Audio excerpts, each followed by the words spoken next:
Assalamualaikum warahmatullahi wabarakatuh. Apa kabar Ananda semua? Mudah-mudahan sehat ya dan tetap semangat belajar. Baik, sebelum kita mulai melanjutkan materi pelajaran kita hari ini, Ibu mau bertanya terlebih dahulu. Pernahkah Ananda melihat kertas yang terbakar?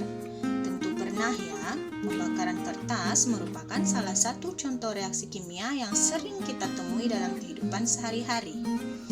Nah, kertas dibakar akan menghasilkan abu. Apakah abu yang dihasilkan tadi bisa kembali menjadi kertas? Jawabannya tentu saja tidak ya. Nah, sama ketika belerang dibakar menghasilkan gas SO2. Belerangnya habis terbakar menghasilkan gas SO2. Nah, gas SO2 yang dihasilkan tadi tidak bisa kembali menjadi belerang. Berbeda ketika gas SO2 yang dibakar menghasilkan gas SO3. Ternyata setelah terbentuk gas SO3 bisa kembali lagi menjadi gas SO2. Nah, apa yang membedakan kedua reaksi ini?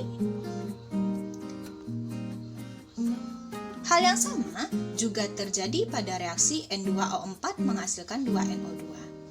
Setelah terbentuk NO2, ternyata bisa kembali menjadi N2O4.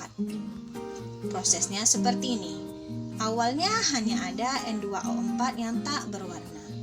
Kemudian berubah menjadi coklat pucat, pertanda NO2 mulai terbentuk, hingga semakin coklat dan semakin coklat.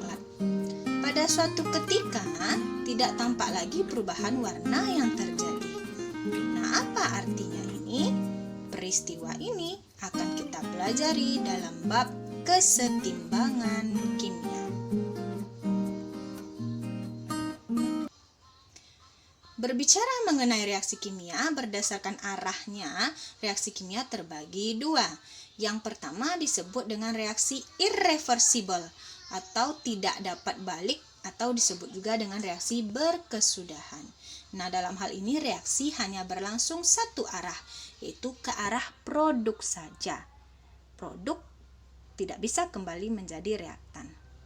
Contoh, NaOH tambah HCl menghasilkan NaCl tambah H2O. Nah, setelah produknya terbentuk, tidak akan bisa kembali menjadi reaktan. Reaksi kimia yang kedua yaitu reaksi reversible atau dapat balik.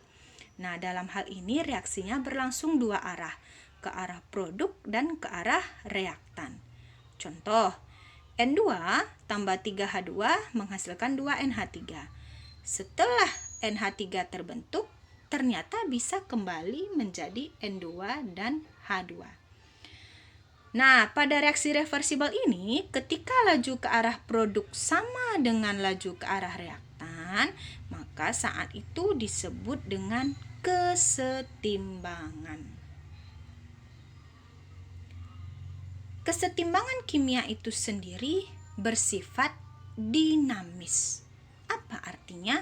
Kita lihat contoh reaksi kesetimbangan N2O4 menghasilkan 2NO2. Nah, kita lihat grafik konsentrasi terhadap waktu. Awalnya hanya ada N2O4. Kemudian, konsentrasi N2O4 ini seiring berjalannya waktu semakin berkurang, membentuk NO2. Pada saat bersamaan, konsentrasi NO2 semakin bertambah. Nah, hubungannya dengan laju reaksi, kita lihat grafik laju reaksi terhadap waktu. Kita umpamakan laju reaksi ke arah NO2 ke arah produk itu laju reaksi ke kanan.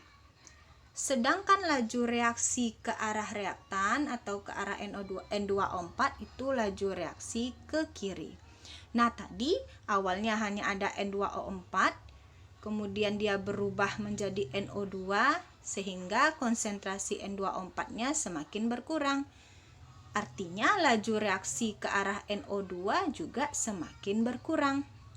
Pada waktu bersamaan, NO2-nya mulai bertambah, sehingga terjadi reaksi balik ke arah reaktan, ke arah kiri, ke arah N2O4. Laju reaksinya semakin bertambah. Pada suatu ketika, laju reaksi ke arah produk ke arah kanan sama dengan laju reaksi ke arah reaktan atau ke arah kiri. Nah, saat itu konsentrasi reaktan dengan konsentrasi produk tidak berubah terhadap waktu. Laju reaksinya ke arah produk dan ke arah reaktan sama. Itulah yang disebut dengan saat setimbang. Nah, pada saat setimbang ini perubahan makroskopis seperti perubahan warna itu tidak tampak. Tetapi sebenarnya secara mikroskopis reaksi tetap berlangsung dua arah dengan laju yang sama. Maka disebut kesetimbangan itu bersifat dinamis. Nah, berdasarkan fase zat yang terlibat di dalam reaksi kesetimbangan itu terbagi dua. Yang pertama, kesetimbangan homogen, di mana fase zat yang terlibat dalam reaksi kesetimbangan itu sama. Contoh, 2SO2 gas tambah O2 gas menghasilkan 2SO3 gas. Lihat fasenya, semuanya sama. Gas, gas, dan gas. Nah, yang kedua, kesetimbangan heterogen, di mana fase zat yang terlibat dalam reaksi kesetimbangan itu berbeda. Contoh, CaCO3 solid menghasilkan CaO solid tambah CO2 gas. Lihat fasenya di situ berbeda, ada solid, dan ada gas. Nah, itulah materi kita hari ini. Untuk selanjutnya, silahkan Ananda lengkapi kegiatan yang ada di LKPD untuk pengolahan data.